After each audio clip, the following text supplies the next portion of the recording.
Shea Ralph begins her 4th season as the head coach at Vanderbilt University. She has been a part of 7 NCAA national championships in women's basketball as both a player and a coach at the University of Connecticut. She's one of the most celebrated student athletes in women's basketball history. Having talked to her, she's not going to like me reading these things, but I'm going to do it anyway. She led UConn to a national championship in 2000. We can remember that.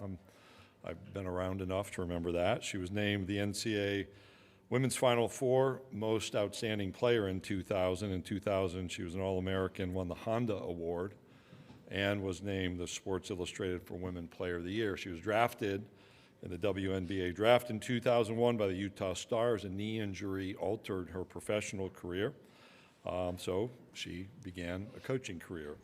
I was someone who met her husband, Tom Garrick, who was a part of Vanderbilt's men's staff. I met during our new coach's orientation. Tom's now an associate head coach for the women's basketball team, and their daughter Mason you can see in the crowd at Vanderbilt games on a regular basis. So welcome to the stage, Shea Ralph from Vanderbilt University.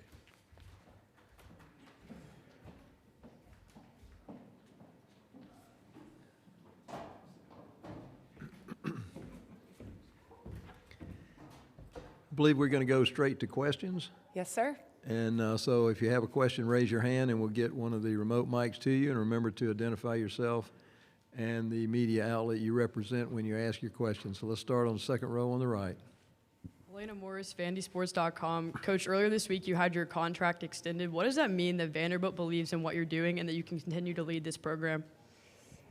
It's hard to put what that means into words for me. And, you know, when we came here, my husband and I, to take over the program at Vanderbilt, we had extensive conversations with both Drs. Candace Story-Lee and Chancellor Dearmeyer about our vision for the program and bringing it back to national prominence and being in the conversation for championships every year is really important to us. This wasn't a stepping stone for me. This is somewhere I want to be for a long time. So to see some of that vision come into reality now as we had a great season last year, and to hear Candace and Chancellor Dearmeyer want to extend my contract, believe in my vision, see the progress is very, very, very meaningful and important to us. It helps me with recruiting. It helps my players. It helps my staff. Just really excited to be here at Vanderbilt for as long as I can be. I love it. Other questions for Coach, please raise your hand and we'll get one of the remote mics to you. Raise your hands. All right, front row on the left. Hi, Coach. Hi. AP Stedham, AP and Kelly, as we see it. Coach, I spoke to Jordan Oliver. What are some of the attributes she will bring to the team to help you win ball games? Jordan Oliver has one of the highest IQs that I've been around in a long time. She understands the game of basketball. She's an incredible playmaker. One of the things I think, you know, when you're building a team and you're trying to create a championship culture that you need is that, number one, but it's also understanding the value of sacrifice. So Jordan's not the player that needs to shoot the ball 20 times. She doesn't need the spotlight on her. She doesn't need all the attention. She just wants to do whatever it takes for our team to win. In order to win games at a high level, at a high clip, to be a championship team, you have got to have players like that on your team. And she's one of them. Really, really happy she's here. All right, raise your hands. Let's go back to the second row on the right. You had Jordan Cambridge last year, and she was obviously one of the best defenders on your team, and she graduated from the program, but you brought in Leilani Cappanis, another great defender. How is she going to help fill that void of Jordan Cambridge? I think it's always, when you lose a player like Jordan Cambridge, it's hard to fill those shoes, right? There's not going to be anyone that replicates what she was able to do for our team. But I do think the additions that we made this year are going to be powerful in their own right. So bringing in Leilani and Jane Nwaba, both incredibly athletic, strong guards, very versatile with great experience at a high level. So Jane coming from Pepperdine, Leilani was a great player at Penn State. And then we have 2 freshmen that I think are going to turn some heads as well. Michaela Blakes has been one of our best players in practice every single day, has brought a competitive fire and a will to win and a fearlessness that I haven't seen in a freshman in a long time. And Trinity Wilson, who most of you probably don't know, but I played with her mom in college. 6'4", big teddy bear, very, very skilled, high IQ. I tell the players all the time, you've got to cut with your hands in front of your face. She's going to whip it, when you're open before you know you're open. So there's a lot of great diversity to our new group. Losing Jordan Cambridge is tough, but I think bringing the new 4 that we have coming in, bringing them in, having them seamlessly mold with our team is going to be great for us as we move forward this year. Other questions, please raise your hand. Let's go to the second row on the right. Hi, Shea. Kevin Skarbinski with the SEC blog. How much farther along are you starting this season, starting preseason practice, getting ready for the season than you've been at any point in the program? I feel like that's a trick question.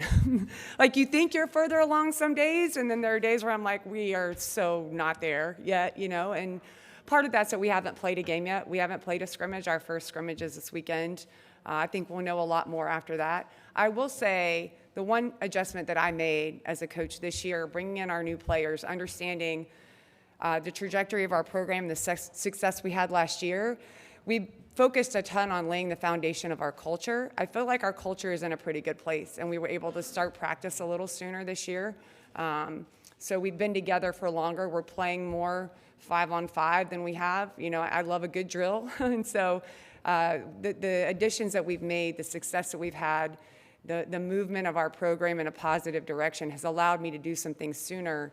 I also think the experience of being a head coach has kind of pushed me into doing some things sooner so that we're not tripping over some of the mistakes we've had in the past early on in the season. I'm hopeful. Talk to me again next week after our scrimmage. I may have a different answer. But I really love coaching this team too. They're a really good group. They're competitive. They want to win. They came here to win. We're in year 4. We just came off a really successful season, our most successful season in a decade.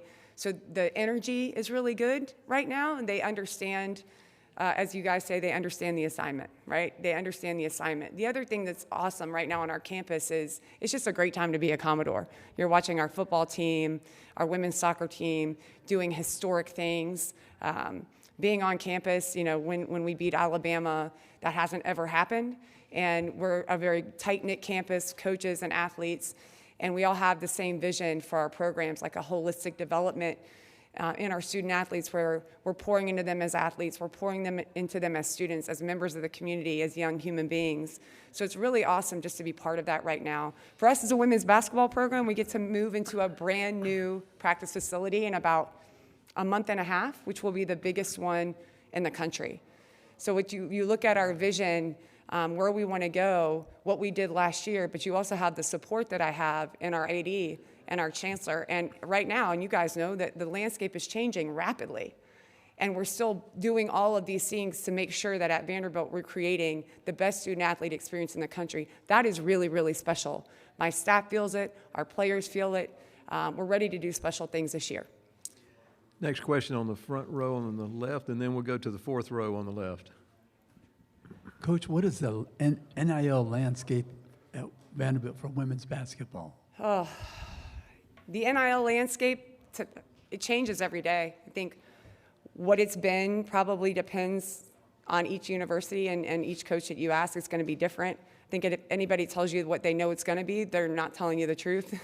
Not yet anyway, until the settlement clears and we all kind of have a little bit of an idea of what the guardrails will look like. I will say at Vanderbilt, I feel very supported by our athletic department, by my athletic director, and I think we can be competitive with anyone. So I'm really excited to be here and not have to worry about that. Okay, fourth row on the left. Wilson Jackson, the Knicks. Coach, you just talked about, like, last season was the season where you got a chance to really implement your culture. Obviously, 9 returners starting back. How beneficial is that in terms of, continuing to push your culture into this program?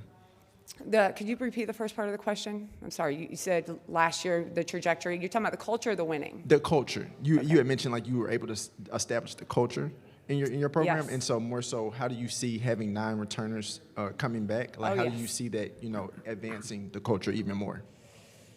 Obviously, it's huge to have retention. So right now, one of the things that I'm really proud of for our program, for my staff, and I'm happy for our kids, is that we're transformational. I don't know that I'm capable of being transactional coach, even though that's part of what we're dealing with right now, and that's just reality in the college athletic world that we live in.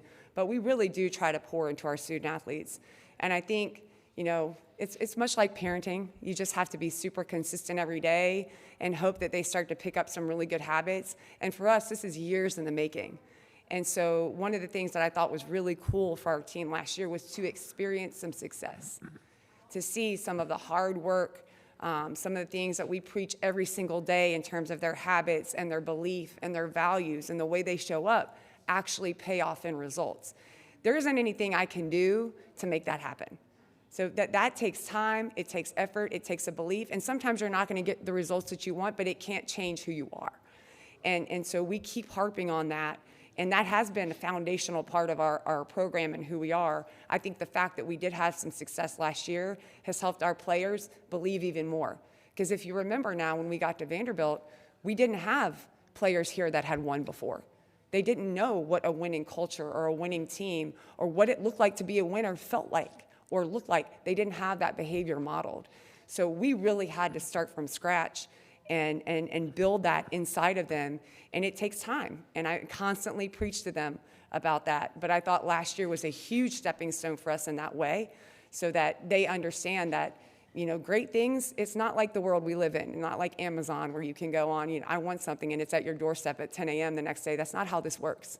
You have to put constant work into being a great athlete, into being great at whatever it is that you choose for your profession. And when they move on to being a great family member and a great partner, all those things take time and effort. And so I do think that carryover will help our younger guys hopefully learn a little bit more. But there is a belief that sits in them now because they've had results.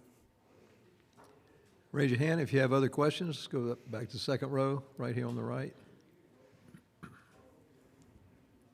You mentioned the football win over Alabama. So that synergy across campus is real. You It is feel real. it across sports? Anchor down, y'all. It is real. Is the It buzz is still real. there in that from that game? Is there still an excitement? Obviously, they went to Kentucky and won, and so describe that a little more. I'm fascinated by that concept. There is this feeling on campus that change is happening, right? And I think sometimes when you equate change with college athletics, we like to talk about it in a negative way. But I think for what's going on at Vanderbilt is that it's positive. Change doesn't have to be negative. We are doing all these things, being competitive at a very high level, which, let's be honest, most people didn't think would happen, certainly not this year. And when you look at our football team, who most of us, because it's such a tight-knit campus, have relationships with the players and the coaches, and they say they have the same committed vision and process that all of us have, to see them have those results, and then to see it sustain itself over the course of the next week, where they're doing things that people said they couldn't, but no one in that locker room didn't believe that they were going to do it. No one on that staff, no one in our community. We saw the work they were putting in. That transfers. That belief, that passion, that confidence transfers into our student athletes, into our staff. It is truly really cool to witness because it's all that anyone's talking about. And I know that our players see it, they're experiencing it, and they want it. They want that feeling in our locker room. That's not something I can fabricate as a coach. And everybody else also knows that in the SEC, it's great to have a successful football team. And in the country, in college athletics, you want to have a successful football team. Our football team understands that. Our community understands that. So we are behind them 100%. But I'm telling you, it's historic. It's never happened before. So anytime you can be part of something historic, it's pretty awesome. All right, hands up. Other questions for Coach? Coach, I might do one last question. Several of the coaches today have been asked about their thoughts on the impact of Texas and Oklahoma coming into the league, so I might direct the same one to you. Sure. I love having, I should say, I love competing at a high level. And it's one of the reasons that I was so drawn to Vanderbilt. It's one of the reasons I love being in the SEC conference. It's one of the reasons I love recruiting players that want to be great and having players on my team that want to be great. Because if you want to be great, then you have to go up against the best. then you got to put your hat in the ring. And now as we add these traditionally excellent programs to our conference, we're going to have the ability to do that day in and day out. I think it can only help you. It can only help you get better. Now it's going to be tough, but that's what we all signed up for. And I'm excited because I think they're two great programs. I respect them both a lot. It'll be fun to compete against them. All right, last call for questions for Coach. Anyone? All right, thank you very much. Thank you, guys. It's a pleasure to be here.